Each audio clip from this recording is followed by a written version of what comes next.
Well, welcome to the Business Spotlight series. My name is Tanner O'Brien. I'm a senior partner here at Action Coach in Central Texas. And I'm so excited to sit down with my guest today, who is Jessica Neilas, who is the CEO of Thoughtform Design Build.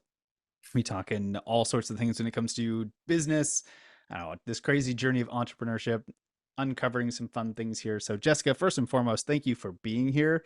It's always fun to have some conversations. And I don't know, let's start with a little bit of background. If you would tell us kind of, I don't know, the 10,000 foot view of who you are, and then tell us about Thoughtform Design Build. Yeah, sure. I am first and foremost an interior designer. I started 20 years ago, which is a little bit of a scary number, but I've had two businesses. I've worked for other people as well earlier on in my career. I've been the VP of interior design for a development real estate company. And I currently own Thoughtform Design Build. We build from the inside out. So we have a team of interior designers. We work with consultants. And we do primarily interior design for high-end residential, but also commercial projects, also hospitality, restaurants, cafes, you name it, we have designed it. And we do a little bit of spec house building ourselves in-house as well. Fantastic. I love the concise nature of all of that, which spawns so many different questions. Uh, Gosh, where do I want to start?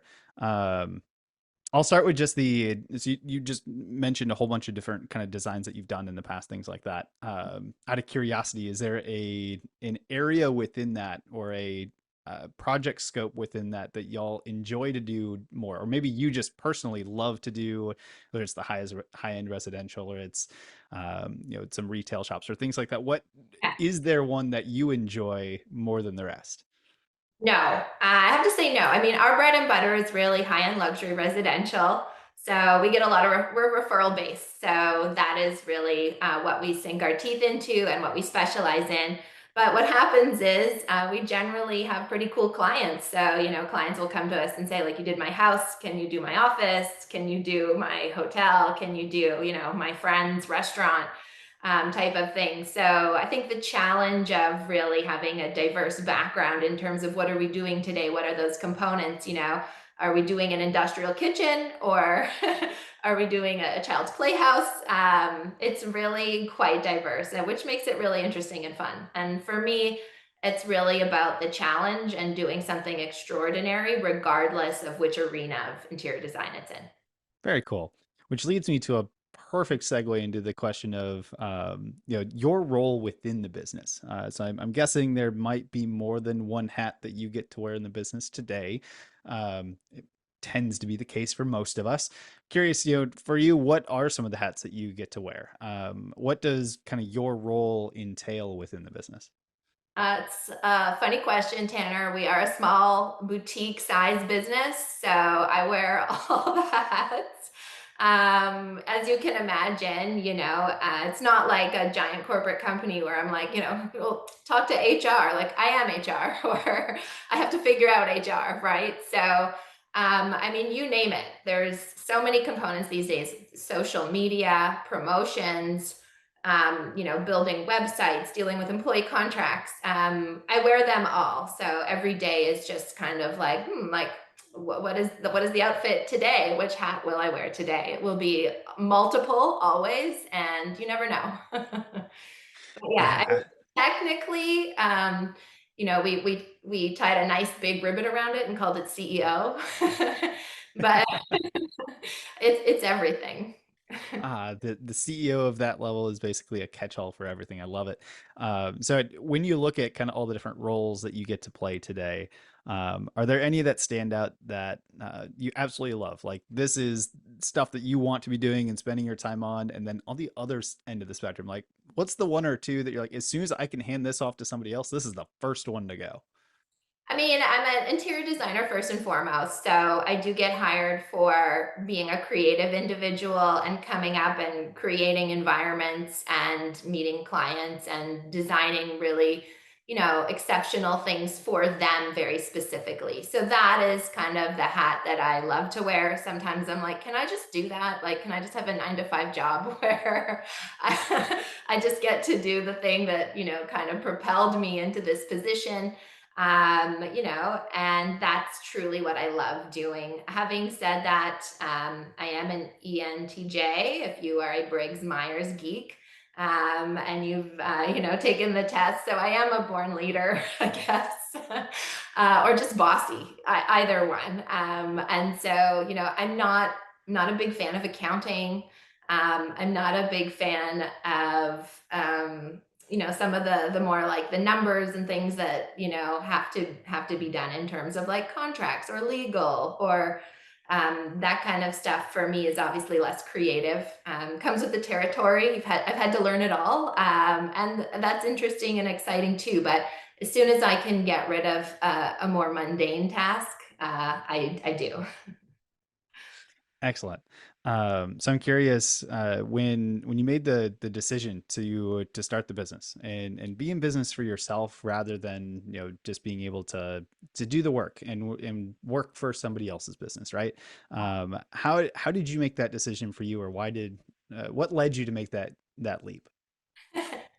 I love that you think it's like a choice because I don't feel like it was ever a choice for me.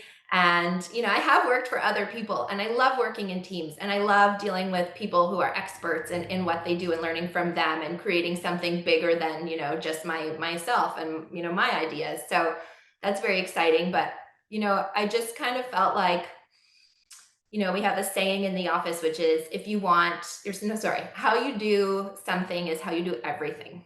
And for me, that's not only about like discipline and doing things correctly and like doing things the same way across the board for consistency, but it's also about control. Being able to control the way that something works on every level, was very exciting for me because I could get the end result that I wanted. And Mm, being able to lead people towards that and something better than what I knew, to always be striving for something elevated. The only way I knew how to do that was to own and run and control everything. So for me, it never really was like, oh yeah, I could do that one day. It was like when I do that. that I understand. So let's take a moment and kind of step back into what makes your business so special. You laid it out very clearly on some of the things, project scopes, things like that y'all are doing. I always like to just kind of start with the general question of like, who does your business serve? And the way that I like to frame this is like, let's say I'm sitting in the audience, I'm listening to this later on. How do I know that I'd be a really good fit for your services, or I might know somebody that I can refer over to you? Yeah.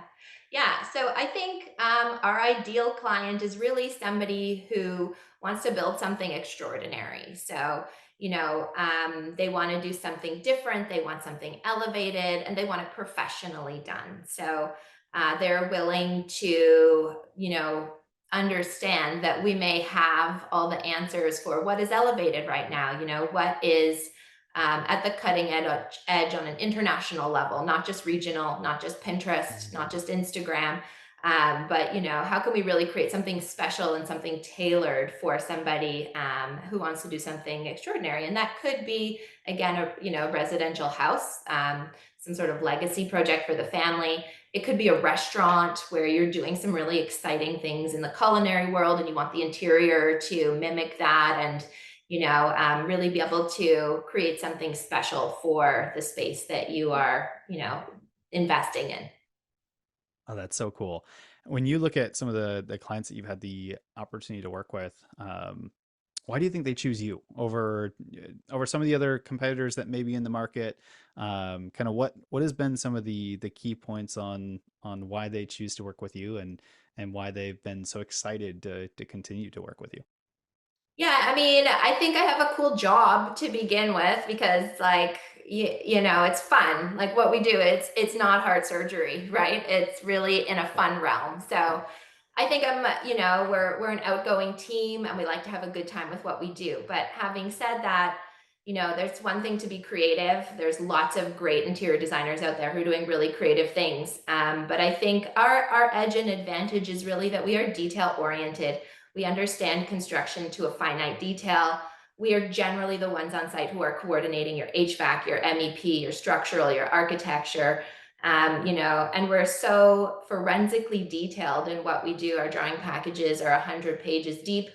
So it's one thing to have fun and do something cool and come up with a creative idea, but if you can't stand behind it and execute it and understand all the systeming and budgeting and everything that goes into actually creating something, then sometimes the design doesn't get built or the idea falls flat or it doesn't get executed properly. So I think we really bring to the table the combination of people who know how to get things done and are technically incredibly savvy, as well as the creativity. Mm, very cool. I love that. Yeah, this is again a good kind of segue or kind of next step into. I love asking questions around marketing, and the reason for that is it's a topic that it's vital in every business. Every business owner's got to know some level of marketing out there, but it's not it's such this big topic that it's kind of hard to for especially newer business owners to really know it unless they have a massive background in marketing. So I always like Yeah, to just ask some questions like what has worked, what hasn't worked, what have you found, like those types of things. yeah. So I'm curious for you, you mentioned word of mouth kind of referral stuff in the past, but what has been your philosophy behind marketing or getting the word out there about the services that you all provide? Yeah, I think we're a confident bunch. We have a breadth of work and a lot of people saying good things about us in our background. So we feel pretty confident when we put something out there in the world in terms of marketing. It's something that we have truly believed in, that we have lived. So I think that makes us very confident in what we're doing. And we do have a social media manager. She's a lot younger than me. Thank God she knows what's going on out there. And I think that's really important. We do have a social media presence. We do PR sometimes. We like to obviously engage and do promotions and try and get new business. I'll reach out to target markets, which for us is real estate agents, builders, architects. And, I think the face-to-face contact is really important.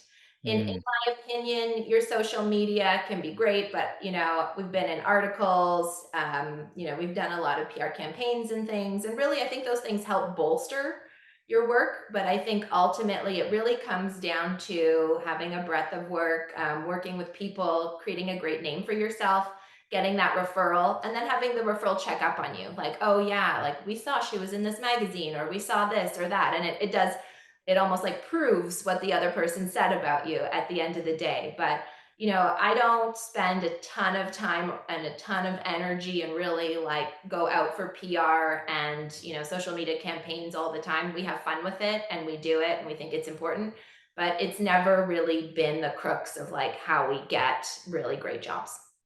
excellent. Well, I love that, and I think it's a really good distinction point for many businesses out there that there's the element of like here's how we actually go start the conversation with potential prospects, and then here's where they go to Yeah. verify that we are what we are, right? That's all of that stuff out there is credibility and helps kind of bolster that up. I absolutely love that. So it sounds like referrals is a big one. You had mentioned, reaching out to your target markets, things like that. Is it primarily just, phone calls or, walking up to folks? Is it emails out to them? Kind of what, if we were to break it down, like even, more granular, how do you reach out to your target market when you do Yeah. some outreach? So I think our level of business is one where everything is really super tailored. So how I design a kitchen for you is different than how I design it for my mother versus, different clients in different cities. And so how I approach different target markets is also very tailored. So I can tell you that we really, something that works for real estate agents may not work for builders, right? They're generally two different kinds of industries and people and things that matter and are important to them. So we really have to sit down internally and be like, what does this person want? What's meaningful to them that we can offer, and how do we want to come across to them? And what's the best time to give them something? How do they want to receive it? Do they want it to be on the computer? Do they want it handed to them? What is that? So there's a lot that goes into it, to be honest with you. It's pretty intense, but yeah, I like to put things in people's hands. So, for example, like our drawing packages, which are super detailed, and generally it can be quite impressive to people because, we're not just picking sofas and paint colors. Like I am in from the drywall inside your house. So anything you can see at the end of the day, I have chosen for you and coordinated it in your design package. So I like to print out our 100-page document and I like to hand it to people and say, this is what we do.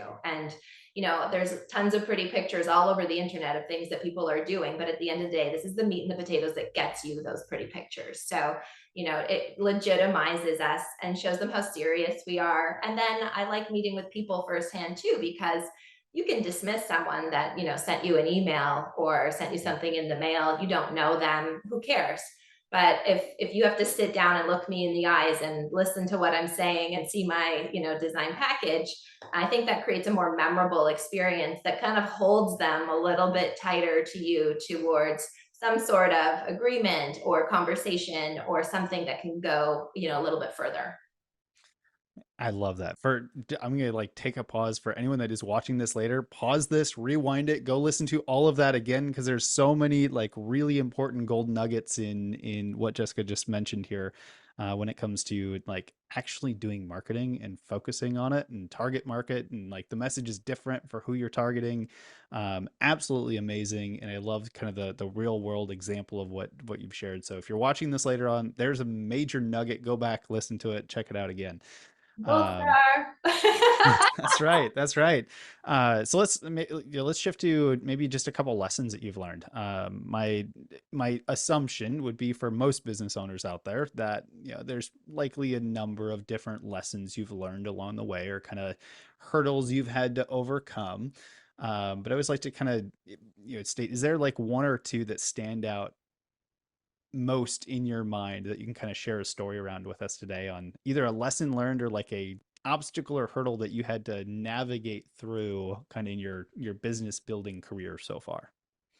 That's an interesting question. I mean, there's so many things I feel like now I need to write a book or something. But I'm trying to think of something. Maybe the biggest hurdle in my career is that you kind of think you're here and success is here, and you're gonna exponentially just think J curve, head towards that end goal, and it'll be success and wonderful. And meanwhile, it looks like a big old scribble, right? Till you get there. So um, I think for me, I ended up kind of midpoint in my career thus far where I thought I was in the right place. I made all the right decisions, thought I was going to this good place. It felt really good when I first got there. And then a couple of years in, I'm at a place in my career where I'm not happy. I don't love what I'm doing. I somehow ended up, kind of working for somebody else almost in a way. Like my clients became my boss. And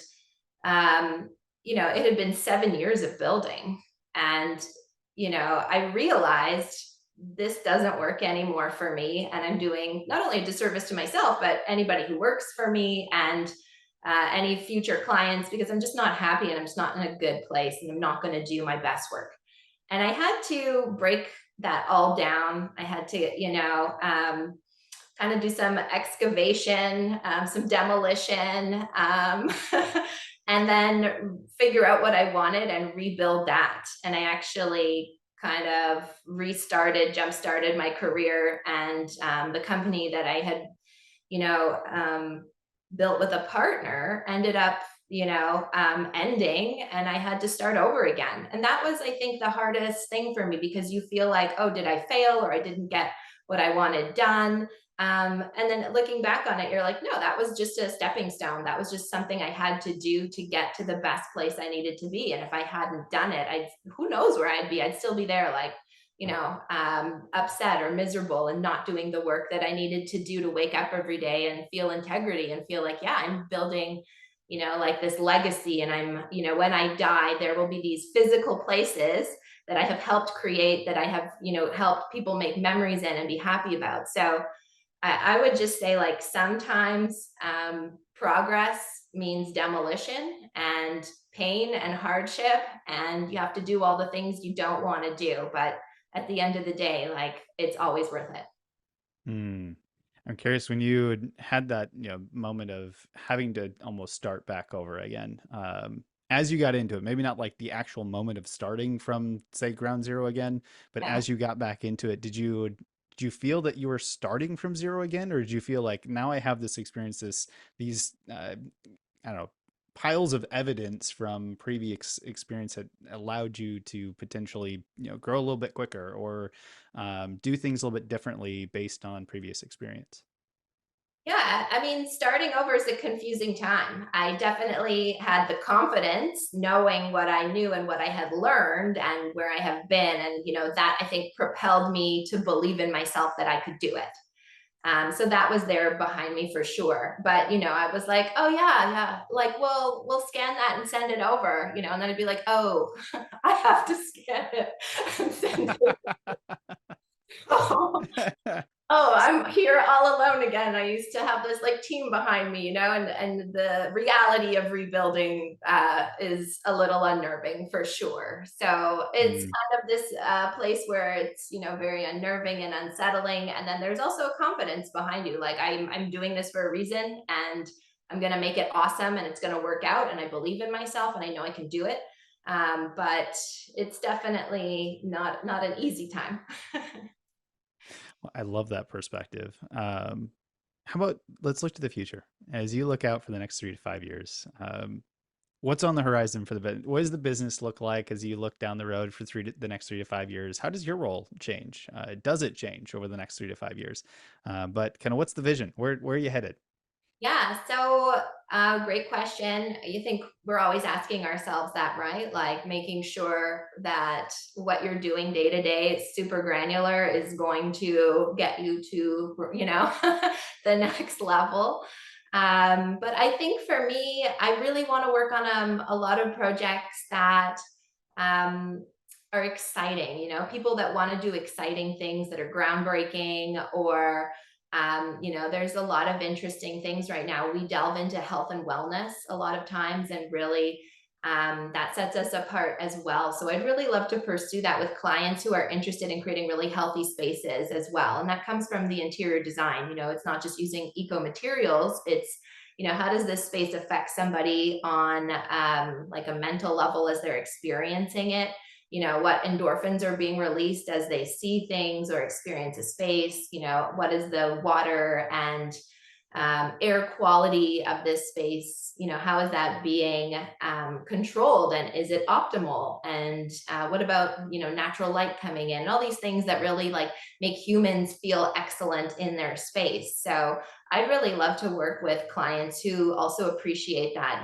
They go to the gym and they eat healthy, and I'm paleo, and I do Pilates, and then I go home and I'm in a condo, maybe that has like really poor air quality, colors in it that are not like optimal for their happiness and their life. And, thinking about how interiors, where we spend most of our time, actually affect us is a really big thing for me and for our team. And so I'd love to do a lot more design that really helps human wellness as well.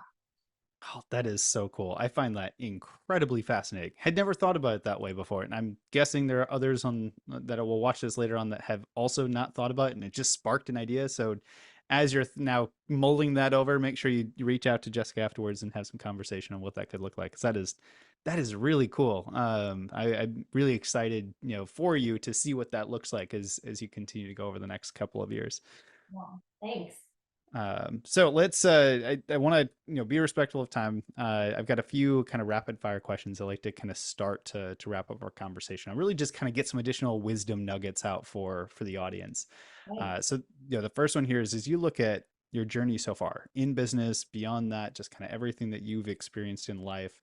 What would you say for you has been your key to success? Oh my goodness. That is a big question to, shrink down into a nugget, as you say. But, I think my key to success is really to remember, and I saw this on a sticker, it says, nobody cares, work harder. Mm, Honestly, I don't mean to be harsh, but like clients don't care why something didn't work out or what happened or whose fault it is. At the end of the day, you just need to get it done. You just need to get it done, and you have to work harder. And if that's 3 in the morning, if that's an all-nighter, if that's 2 all-nighter, whatever it is, just my capacity to get things done and get them done right. And just remember, like, nobody is going to care about whatever great excuse I have at the end of the day, including myself. So nobody cares. Work harder. I love that. Absolutely love it. There's variations of that that I 100% abide by. Um, so a slightly different question, and this would be advice for other entrepreneurs out there. If you could leave them with just one additional piece of advice, and you could only leave them with one, what piece of advice would you want to give them? What piece of advice? I guess, all of this at the end of the day, you go through these days, they can be a grind, like you're in the hustle all the time. Sometimes you stop and you're like, why? Like why wouldn't I just want to be a barista and like make some delicious beverages and go home, curl up.